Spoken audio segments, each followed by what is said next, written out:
Yo, what's up? Yo, what's up, bro? Not much, bro. Oh man, big week for me and you. Uh, But for some other schools out there too, it's like a pre-rivalry week. Try saying rivalry week 3 times fast. See where that takes you. Yeah, we got some rivalry games this week. Some big ones next week. So let's hop into it, man. My name's Corey Hilliard. My man next to me, Brandon Hill, aka B Hill. We are the House Divided. If you've been here before, you know what to do. And if it's your first time, Mikasa Sukasa. But whether you've been here before, it's your first time. My man B Hill's got to hit you with the house rules. Guys, you already know what time it is around here at the House Divided. If you're not already, please hop down there, hit that subscribe button for us, please, and join our family. Another thing, if you would, go ahead and turn that notification bell on so you guys can be notified and up to date on all our newest content that we're going to be dropping, because it's just going to keep coming, guys. Another thing as well, if you like what you see, you like what you're hearing, everything, all the above, there's a thumbs up. Go ahead and smash that for us as well. That helps with the YouTube algorithm, get our content out there on the right platform so that more people can view our content as well. And last but not least, guys, we ask for it every week. We ask for it every show. Drop down there in those comment boxes. We want to hear from you guys. We want your opinions. Right, wrong, good. We don't care. We just want to hear from you guys. So, with all that being said, it is a big game for us, Corey. That's literally all that it is. As far as, Yeah. I mean, granted, Oklahoma State, respectfully, you're number 22 in the nation. You've kind of been running on fumes these last few weeks, kind of like what we have too. Not necessarily to the extent that we have though, but it's just, you got Oklahoma State coming in here against OU. Spencer Sanders is kind of hobbled. You know what I'm saying? He's not 100%, but I think he's going to go in this game. I don't think that he would ever miss this game. If that guy can walk, he's going to be out on that field. I believe that he's that kind of competitor. On the other side, you got Dylan Gabriel, quarterback. Doesn't really know what this game's about. At the end of the day, though, we're 5-5. This is literally something right here. It's the last home game for us. Go out there. We got some big-time recruits in the building. I mean, we've got 5 stars. We've got 2023 kids, 2024, some 2025. So we got to put on a show for those guys as well. I'm expecting the Palace to be jam-packed, even on a cold evening game. This is a 6:30 p.m. kickoff on ABC, which actually kind of shocked me. I swear I thought this was going to be an 11 o'clock game on FS1 or, you know, something like that. But they gave us the ABC slot. It still is Bedlam. You never know what can happen. Everything out the window. It's a rivalry. You got OU at -7 in this one. I don't really, I'm not riding with that spread there. After what I've seen from my Sooners, I'm just not. But on the other note, I think Eric Gray can have a big game in this game. I think that you guys are susceptible to giving up some runs. And I also think that if Marvin Mims can just catch the ball, just catch the ball, my guy, he can have a big day in the receiving yards. Yep. I don't think our defense is going to be able to do much to stop you guys. If you guys pretty much want to go score on us, you've been statistically one of the better offenses in the Big 12 this year with a healthy Spencer Sanders. So we'll see. I don't know how hobbled he's going to be, everything else, but the guy's a warrior. So I expect him to go out there. I expect you guys to be able to get points pretty much whenever you want to get points. I don't see our defense being able to stop you guys. But I also see OU being able to score some points too. So I could see this as a high-scoring affair. But before I give my pick on this game and everything, I want to kind of get your take, see what you're thinking about it. That was a good synopsis of pretty much everything I was thinking, bro. You hit the nail right on the head, man. You guys, Gray's going to be the key. We haven't been good against the run for about 4 or 5 weeks now. You look at what Texas and K-State did to us on the ground, shoot Kansas. I mean, pretty much everybody we played, they've been able to have their way on the ground. So, Gray, That's going to be a problem. The fact that it's in Norman, that's a problem. We never play good in Norman. For everything that Bedlam is and it's always been, we typically do not do very well in Norman. I mean, God bless Tyreek Hill for everything he did in 2014. I still don't know why we punt him the ball in that game. I just don't understand. To this day, I'm like... I think it's a mistake on the punter, but who knows? That's between Bob Stoops and that punter, whoever the punter was. But typically, this game just doesn't work out for us in Norman, dog, and that's what scares the bejesus out of me. I think you guys, the more you guys go along, the better you get on defense. Just a little bit better every week. You're not giving up 40 or 50, okay? You only gave up 23 to West Virginia. You only gave up 38 to Baylor. Those are marked improvements as opposed to giving up 55 and 41 to like a Kansas State and a TCU, right? Right. So that concerns me. The fact that Spencer's hurt concerns me. I know he's going to play, like you said, he's a warrior. He's going to gut this out. He's going to be there to give his all. But shoot, that can only get you so far, dog, in a rivalry game. Right. And it would be nothing would be funner for you guys than to be 5-5. Us be 7-3, the ranked team in this game, come to Norman and you guys just do what Big Brother does to Little Brother and just beat us. It would be nothing more fun for you guys, especially after the year y'all have had. So nothing about this is promising to me. Nothing about it is exciting. I'm very nervous, honestly. If I wasn't an OSU fan, I wouldn't pick us, to be honest. But I'm going to pick us because I am an OSU guy. I'm an alum. I played there. I'm going to take us by 3, 31-28. But that's a very scared, timid, oh, my God, what's about to happen tomorrow, 31-28. So you don't think you're covering that -7? You got them winning, but no, we're favored. Yeah, wow. You guys are favored. That's how shocked I am. I can't believe it, my guy. I don't think that we should be favored in this game. I think y'all should completely be favored. I think y'all came up on some tough breaks in some games. Y'all can easily be like 7-3 right now. Man, we're so trash. You can easily. I mean, if things go different in that Baylor game. No, I get it. I mean, the Baylor game. If things go different in the West Virginia game, you guys are looking at 7-3 instead of 5-5. Yeah, the other games were clearly losses. I don't think there's any argument. I think those were clearly losses. The Kansas State game, maybe you could have changed a couple things and had a different outcome. Maybe you could have just tackled the damn quarterback. And right. Martinez, yeah. But at the end of the day, -7, that just seems a little steep. But you know what? I'm a Sooner fan as well. Die hard, man. It's been rough.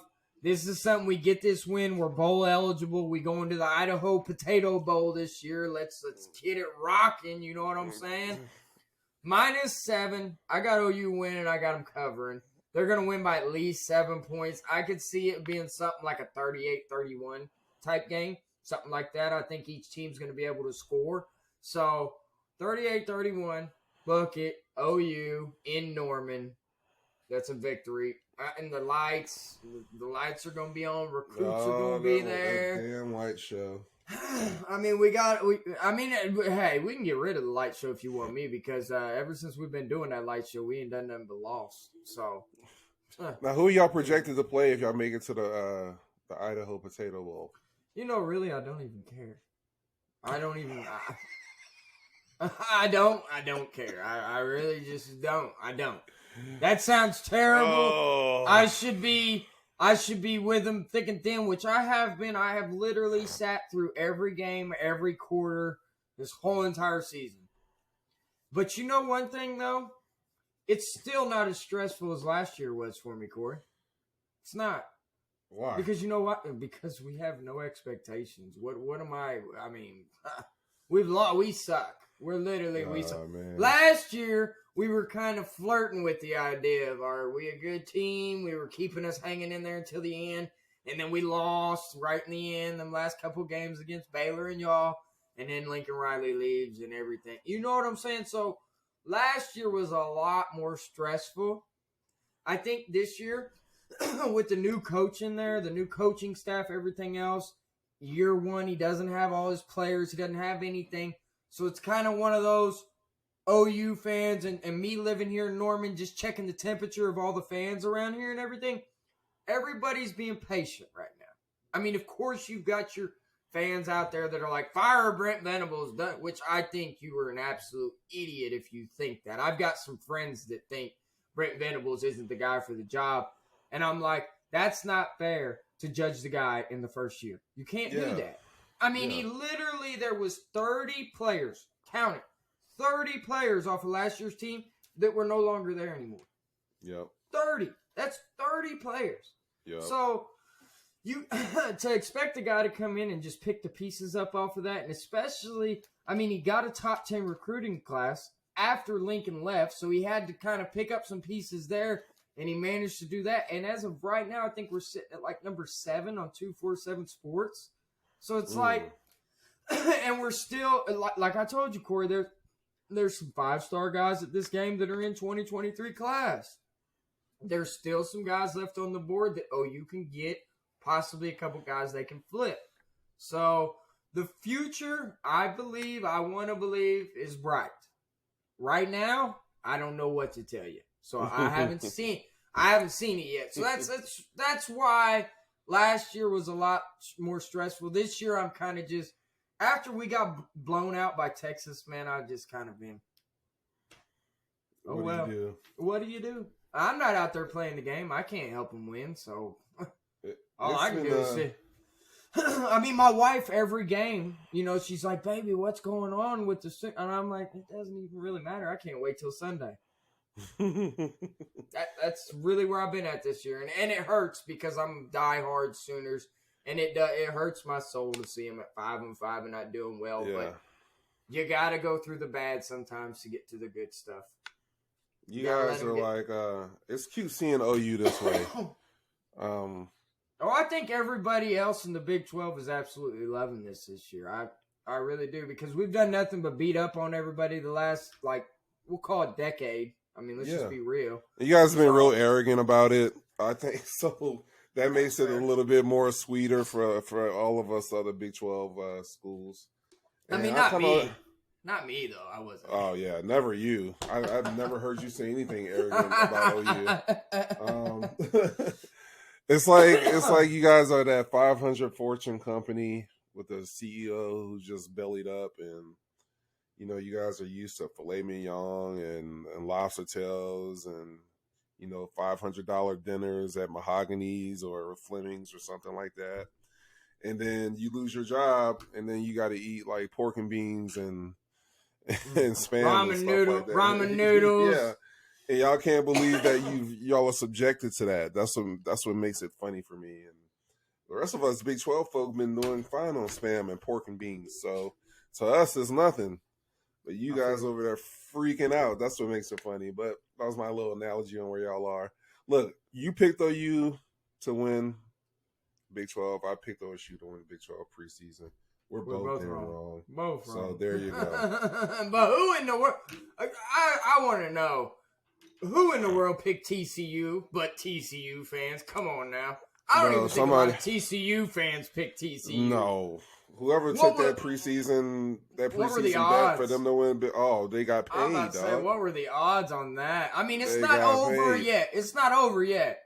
It's not. I think whoever TCU goes up against in the Big 12 title game, whether it be K-State or Texas, depending on how it shakes out, I think either one of those teams, the second time around, can get a TCU. Yeah. I don't know if I'll pick it that way, but I don't think that you can sleep on anybody that's going to play, because that's going to be the second time around. It's hard as hell to beat a team 2 times in a row in one season. It just really is. Yeah. Ask us. I hear you. You got anything else on this game before we move on to the next one? Nope. All right, then, my guy. This next one that I got, let me get this pulled up here. I'm moving a little slow right now. I apologize. This next one, it's not really like a top 10 matchup or anything like that. It's one of those, though. You got the number 3 Michigan Wolverines going up against the Illinois Fighting Illini. I picked this game as one of the intriguing matchups, Corey, because I don't think that you can sleep on Illinois in this game. I really don't. Do I think they're going to win this game? No, I don't. I don't think that they're going to win it at all. But I think they're going to make it competitive. I think they're going to go in there fighting. You know what I'm saying? Who was it earlier in the season that they almost knocked them off? Are you talking about Illinois? Yeah, there was a game. Was it? They were ranked. I'm looking at the schedule right now, and I thought it was Ohio State, but I guess it's not. They didn't play Ohio State. No. They were ranked. They got up there pretty. I'm thinking of Syracuse right now. I'm thinking of Syracuse. Syracuse. Yeah. You're thinking Syracuse. That's who I'm thinking Clemson. of. It's an orange team. You know what I'm saying? So yeah, we'll go from there. But no, I think Illinois can go in here. I think they can fight in the big house. I'm going out on a limb here, Corey. That minus 17.5. I think they can win by 2 touchdowns. I just don't think they're going to cover 17.5. I might eat some crow come Monday on this one, man, but we'll see. What's your take? No, I think your antenna's up for a good reason.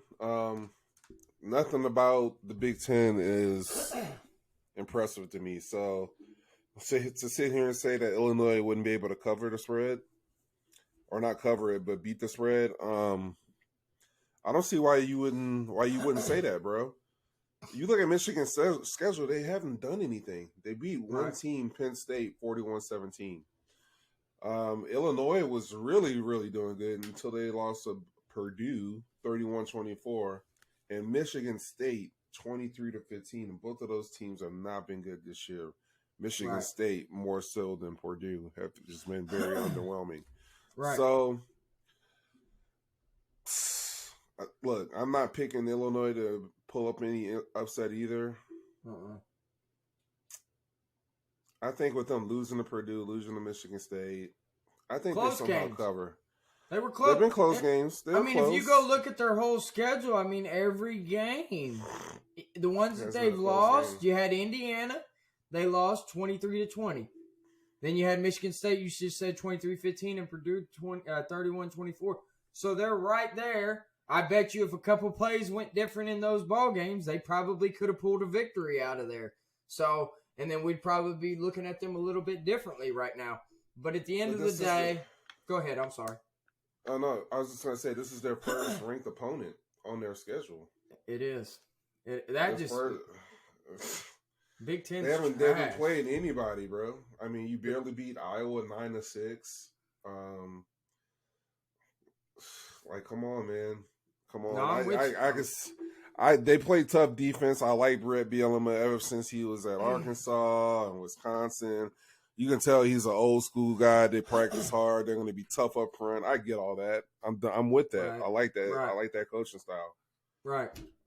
If they had played somebody and I could have seen their score from that, I'd have been more like, I don't know, apropos to jump on that with you, but I can't.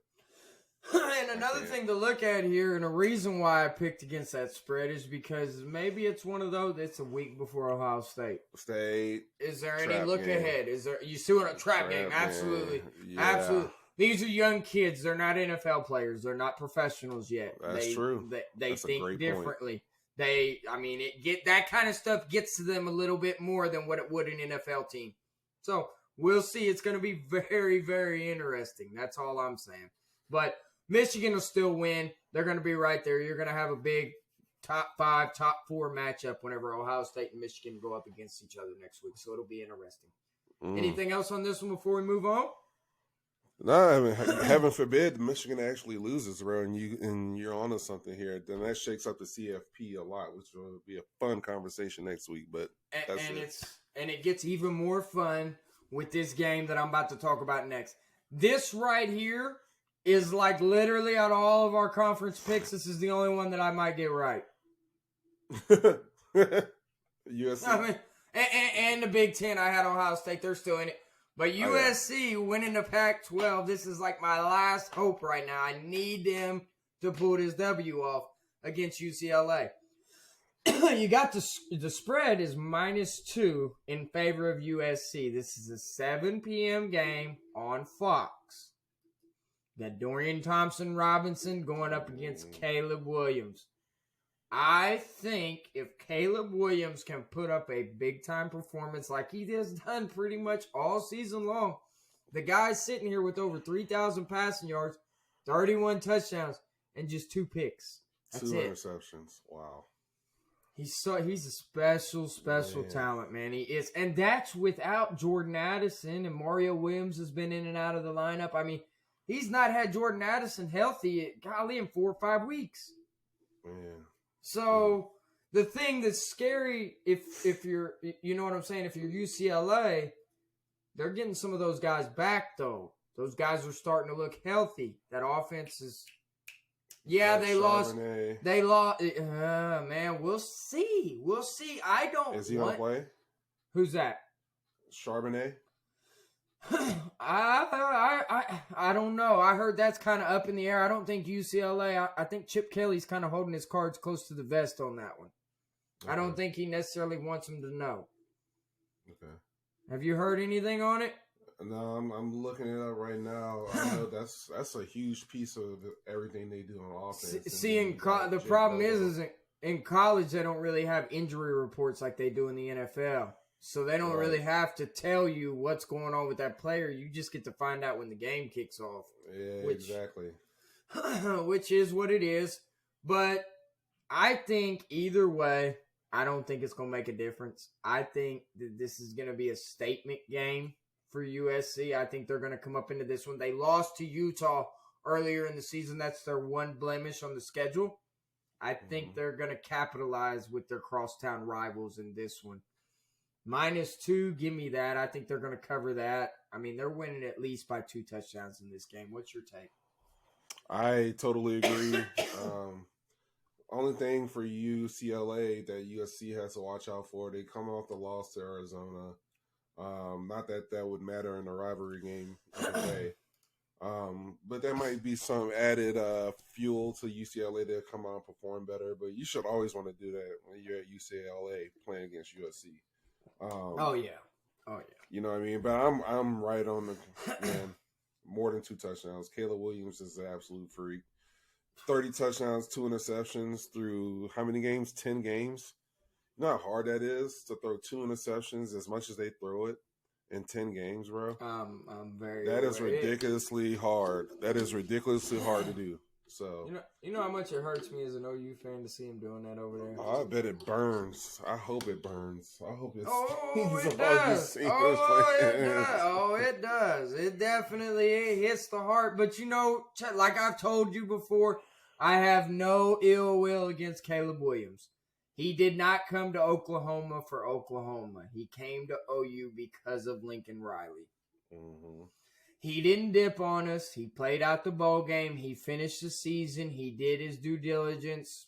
And then he hit the transfer portal. Brent Venables didn't want to wait for him. At that time, I was kind of like, oh, we don't need him. Let him go. Dylan Gabriel, come on in.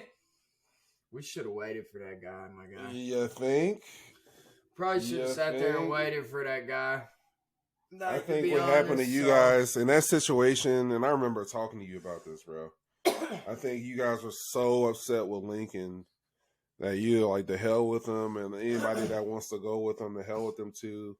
So the fact that he was even courting, like leaving, or even contemplating leaving, like that set OU people off. And y'all were like, well, screw you, you can go too, like, and all that, and that just that whole attitude. We were hurt. We were hurt. Y'all were hurt. Yeah, we were hurt. As much as we ain't gonna say that, I mean, I'll say it. We was hurt. As OU fans, we ain't never experienced something like that, man. You don't. This is the University of Oklahoma. It's not like you're playing at some cupcake school. You know what I'm saying? Like you literally just dipped out the back door on the University of Oklahoma. Oklahoma, yeah. And I honestly, I'm not a hater. I'm not that type of guy. I'm a realist. But I really do hate seeing Lincoln Riley over there being successful. I hate it. I really do. Even though I picked them to win the Pac-12, all this, I can't stand it.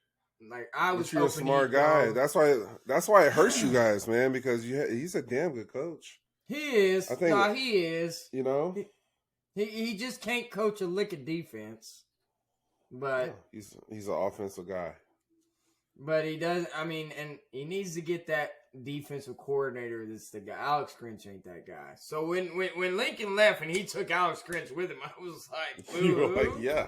Okay, cool. Bye. See you later. And then we've got Brent Venables. And, yeah, we haven't looked any better. I think we're actually worse this year. So, what do you do? But we'll see. But, I mean, this is going to be a fun game to watch. I'm definitely going to tune into this one. You know, I'll be watching. I'll probably have this on my phone while the OSU game plays on my TV. It's probably what I'm going to do on this one. So, I got USC covering it with these. I don't think it's going to be much of a problem at all. The last game that I wanted to touch on, Corey, it's another game in the Pac-12. The Pac-12 just, man, they don't get enough love for where they're at this year. They just don't. They still want to talk about the SEC, rightfully so, and they always want to talk about the Big Ten. I don't see it this year. But if you took the top two teams from each conference, the Big Ten's in that discussion. Let's just be real there. So the top half, but they're very much after that. There's nothing. Pac-12, Big 12, a little bit of those conferences. They've got a little bit more depth in them. This game, though, man, this was your preseason Pac-12 pick. They just fell one game short. Utah, man. The Utah Utes. Are they? How does this conference break out? Are they on the other side from USC? Well, in it here's north what happened. And south. They did have divisions, and I think they still do have divisions. But last year, I think they made this rule that the top two teams will play regardless of division. So if you're looking at it, this is a huge game for Oregon because right now, if USC and Oregon both win, I think those are the two teams that's going to play in the Pac-12 championship. So because Utah beat USC, that doesn't matter. Is it overall record or is it conference record? I think it's overall conference record. Now Utah also lost to UCLA, and I believe they also lost to. That is their only conference loss. Is UCLA? That's what I'm saying. So, but Oregon only has one conference loss. I gotta see this. I gotta look at this because I'm interested. It's important, yeah. It's it makes you wonder. Absolutely. Oregon's only loss is to Washington, which was last week by 3. That's their only conference loss. USC has one conference loss to Utah by 1 point. We all remember that game. Oh, Utah has two conference. No, only one. They only got one conference loss. Yeah. As of right now, they're USC, Oregon, and Utah. USC's just played one more game. Mm-hmm. UCLA is a team on the outside looking in. They got 2 conference losses, I believe. They've lost to Oregon and they lost to Utah. Dude, this is crazy. You got USC at number 7, Oregon at 12, Utah at 10, UCLA at 16, Washington at 17, and Oregon State's at 23. They have the most ranked teams out of all conferences. TCU winning the Big 12 and the Pac-12 having the most ranked teams. Who would have thought it? It's been that kind of year, dog. College football is just crazy, and it never fails to impress, my man. It's just always keeps you at the edge of your seat. It's a lot better, of course, when your team's winning and we're in the thick of things. Oh, but yeah. It's still great to watch. I still tune in. I love the passion that everybody plays with in college. They look like they want it more. You know what I'm saying? Yeah. So this Utah game, though, man, against Oregon, this is a tough one. This is going to be really, really tough, especially Oregon coming off of that loss. Bo Nix was getting some kind of Heisman love before that. It's kind of fallen off a little bit. Utah's favored -2 at Oregon. At Oregon. I did it before. I picked against Oregon in this stadium whenever I picked BYU. I'm not doing it again. I'm just not. I think Oregon is going to win this game and win outright. They're going to beat that spread for sure, and they're going to win outright on this. I got Oregon winning something like 28, 21, 28, 24, or something like that. That's what I could see. So it's going to be a tough fought game, a battle, but I got Oregon coming out on top with this one. If it was Utah at home, I'd definitely go with Utah. But because Oregon's at home, that's a tough place to go into. It's a 9:30 p.m. game, so it's going to be a night game. Give me Oregon. What you got? I really don't know, man. And only because Utah, they lost to UCLA at UCLA, but then they beat USC. They beat the best team in the conference. So it really depends on what I think with them being on the road. They've shown on the road they're susceptible. I think for that reason, I'm taking Oregon as well. I'm with you. If the game was in Utah, bro, I think they would outright handily win the game. But I'm not sold on Oregon either. I mean, Washington won the Oregon last week in a night game and won 37-34. They put up 37 points, and it shouldn't have been that close.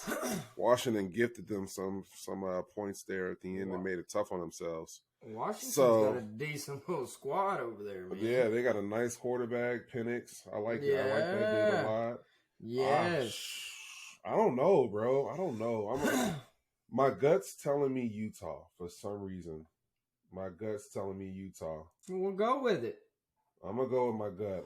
You need Utah to win because you need them to get in that Pac-12 championship game. So this is a huge game. The winner of this game is going to the championship game. I think if I'm looking at it right, you need USC to beat UCLA and you need Utah to beat Oregon. Yeah. That's what you need. Yep. And then it'd be USC Utah rematch in the Pac-12 championship. Yeah. I'd tune in for that one. That'd be a good one. Heck yeah. You know what I'm saying? So Utah would be in the way of USC going to the playoff. They just would be. You think about it, bro. All the ranked teams in the Pac-12 right now, USC is beating every one of those teams except Utah. Okay? If they win out and they catch Utah in the Pac-12 championship game, okay, and they beat Utah, they avenge their only loss in conference play to that Utah team, and they avenge it in a championship game. That puts them on the inside track to me to get in the CFP. You would think so, yes. I'm looking at this right now. You got Georgia, Ohio State, Michigan, TCU, Tennessee, LSU ahead of them. There's a couple, there's in that scenario, I believe USC would be a strong candidate to get into the college football playoff. I don't doubt that one bit. Let me throw this scenario at you, though. You got Ohio State that beats Michigan, right? So Michigan, they're going to drop out of it. They're at number 3. They're going to drop to like 5 or 6. Yep. TCU goes on, runs the table, wins the Big 12. They're undefeated. So they're in. Okay. You got Georgia, loses to LSU. Do you got a Georgia? You got a Georgia with the one loss in, or are you putting USC over that Georgia team with that one loss? What are you doing? That's the worst case scenario for USC. There's no way, because LSU, they're not going to leave an SEC champion out of the playoff. It's never happened.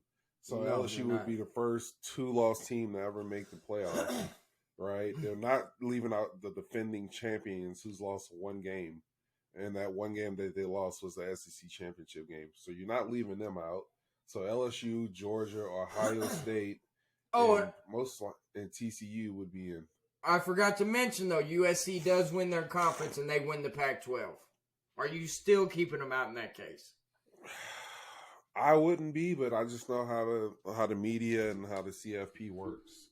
They're going to put that SEC Georgia team in there before they put a USC team, even with the conference championship. Yep. Because they're going to put because if I'm in the college football playoff shoes, if I'm in that committee, if I'm in that room, what I would look at, do you really think unequivocally if Georgia played in the Pac-12, would they have lost a game? Let's just be real. I mean, look at Oregon. Yeah. Oregon's at the top of that conference right now, beating almost everybody except for one team. They have one conference loss.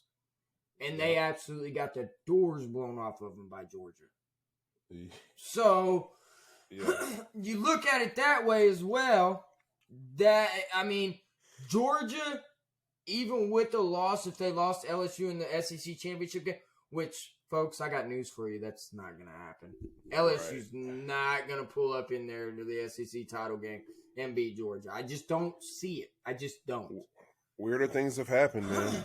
No, I'm not saying that it's impossible and that it can't happen.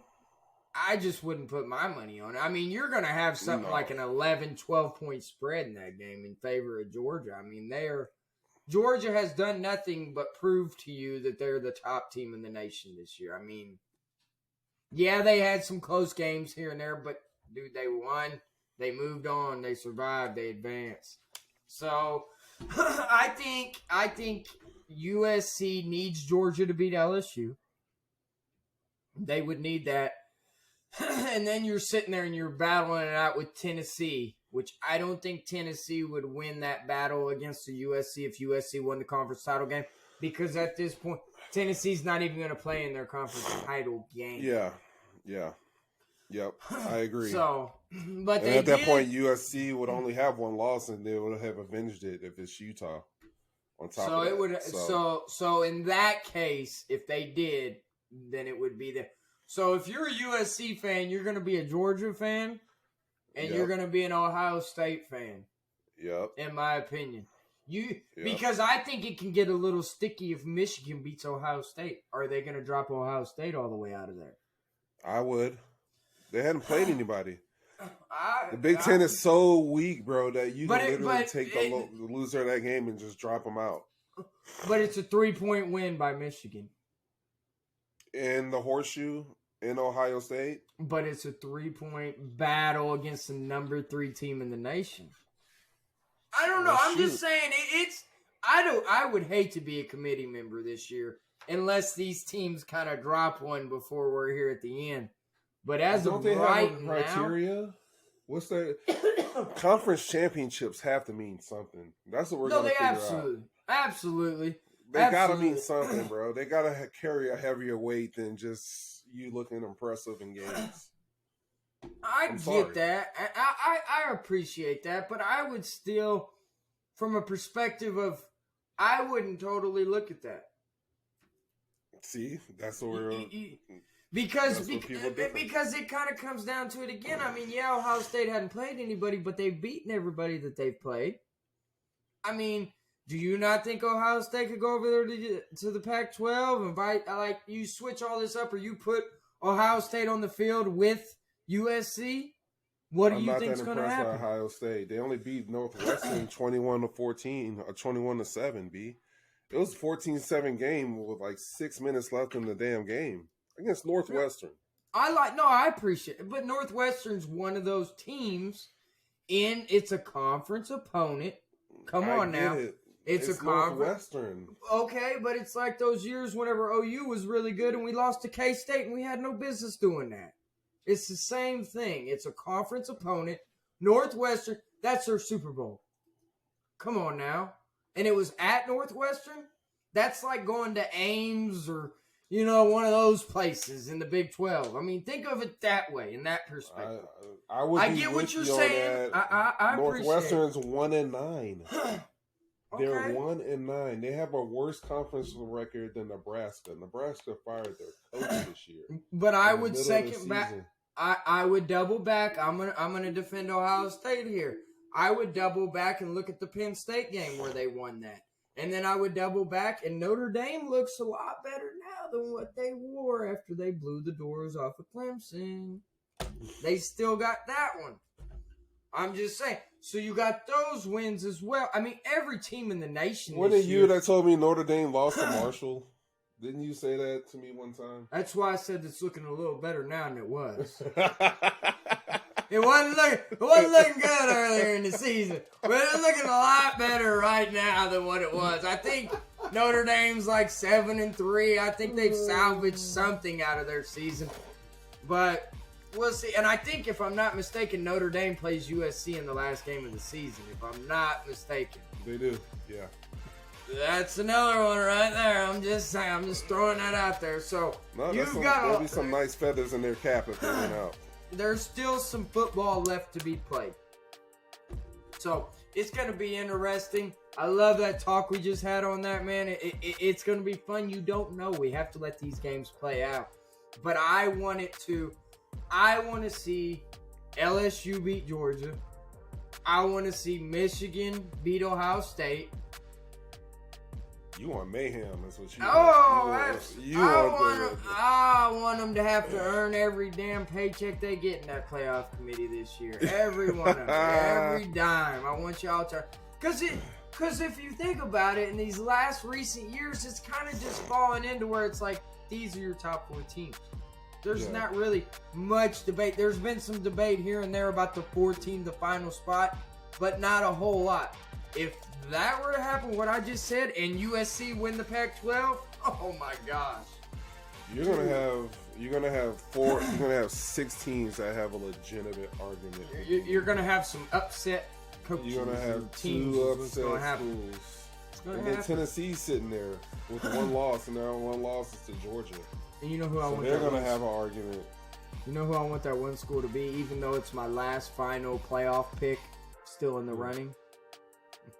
I want USC to not make it. I want them to win out and not make it. I would love that. Man, that'd be great. So petty. That's fine. Petty. Hey, that's fine. And we're petty. And while they're in their New Year's 6 bowl, we're just gonna be in our Idaho Potato Bowl on like December 15th. You know what I'm saying? So it's just probably at like 2:30 p.m. on pay-per-view. You know, they don't even. That game didn't even make the list of Capital One bowl games in bowl week. You know what I'm saying? So. I would. That'd be kind of nice as a No U fan to see Lincoln Riley upset. I just want to hear him be upset and go up there and be like, "They should have put us in." I just want to hear it. I just want to see it. Just one time. I love it when he's upset. He's so funny to look at. So we'll go from there. That was my little hate moment. I'll move on from that. Anything else you want to touch on this week before we get off of here, Corey? Nah, that's it, man. That's it. Okay. Big game tomorrow. Okay. I want you guys to hop down here in this comment box. This is what I'm going to ask tonight. Since we live in Oklahoma, most of our people that probably watch this show live in Oklahoma. Even if you're not, I don't care. Who y'all got winning BEDLAM? And what's your final score? Drop it down there in the comment boxes for us. We'd love to hear from you guys. And as always, if you like the content that you guys seen, go ahead and smash that thumbs up button for us, guys. And another thing, if you're still here and you haven't subscribed, I'm going to ask you again like I always do, why in the hell are you not? I mean, you stayed for 40 plus minutes to sit here and listen to us talk. You might as well just subscribe. Also, go ahead and smash that notification bell as well so you guys are up to date on everything that we're going to have dropping. So, without further ado, guys, we signed on in tonight in the House Divided. We took our shoes off. We did everything. We're going to go get on, put them shoes back on, step outside, have us a nice little cigar before we hit the bed. So, without further ado, we will see you guys later. And good luck to y'all this weekend.